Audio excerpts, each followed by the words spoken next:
لمبا ہی ہے لیکن اس کو چھوٹا. تو آپ ہی زبانی بات کر لیں. نہیں زبانی کچھ چیزیں ہیں بولنے کی, باقی تو میں زبان نہیں کرتی. قریب ہو سکتا ہے.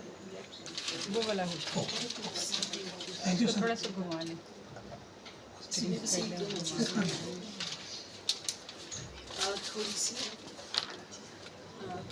بند ہو گیا. Thank you very much. بہت شکریہ آج مجھے یہاں بلانے کا. جنرل صاحب اور جہانگیر کامران صاحب اور فتح محمد ملک, بچپن سے ہم ان سے سیکھ رہے ہیں. آل ادر گیسٹ, میں 2-4 باتیں کروں گی, زیادہ نہیں.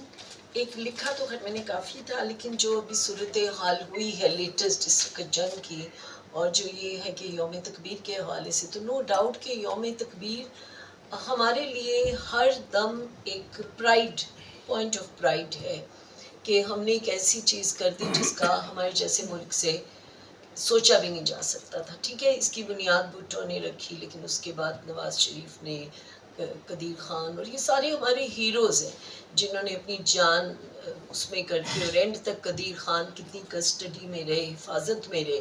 بہت سارے لوگ یہ بھی کہتے تھے جی ان کے ساتھ ظلم ہو رہا, حالانکہ ان کی پروٹیکشن تھی.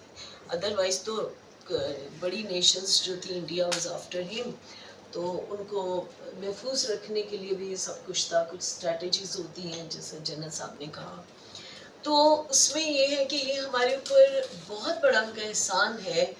لیکن کچھ چیزیں میرے ذہن میں تھیں کہ پاکستان جیسے اس وقت دنیا کی 7ویں اور اسلامی دنیا کی پہلی اٹامک پاور ہے, اور اس وقت جو ہمیں ابھی چند دن پہلے جو ایک فتح نصیب ہوئی ہے ایک اپنے سے 10 گنا بڑے دشمن کی وجہ سے, it was only because of atomic threat.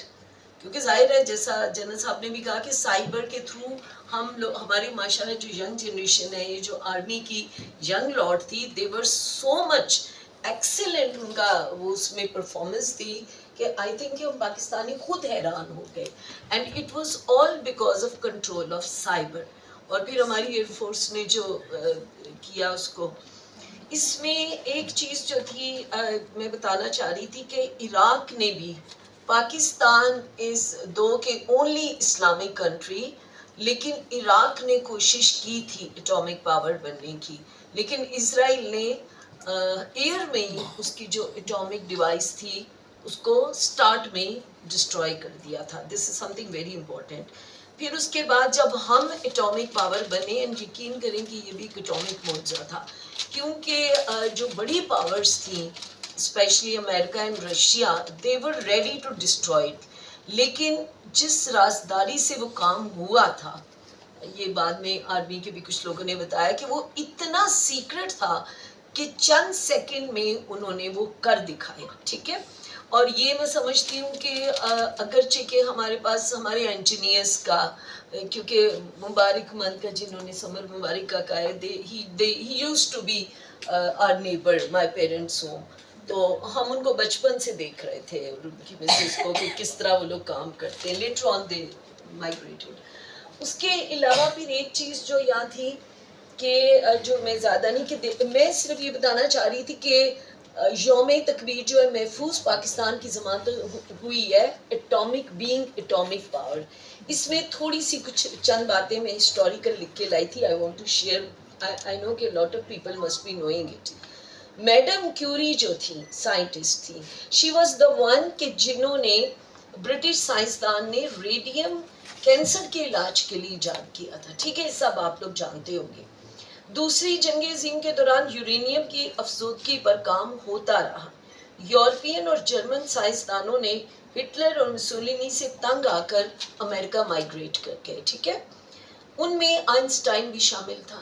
ٹھیک ہے, یہ ہسٹری اس کی تھوڑی بتا رہی ہوں. اور 1938 سے لے کے 1939 تک امریکہ میں سائنسدانوں کا ایک پورا گروہ بن چکا تھا. آئنسٹائن نے امریکہ کے لیے بم بنانے سے انکار کر دیا تھا. ٹھیک ہے, امریکی صدر روز ویلٹ نے اس کو باقاعدہ قید کر دیا تھا. کئی ماہ جب اس نے قید کی صحبتیں اٹھائیں تو دین ہی ایگریڈ کہ اوکے میں بناتا ہوں اٹامک بم. آخر اسے راضی ہونا پڑا. تحقیق شروع ہوئی. کولمبیا یونیورسٹی کے نوبل انعام یافتہ کیمیا دان اور سائنسدان بھی اس میں شامل ہو گئے, اور مین ہیٹن پروجیکٹ کا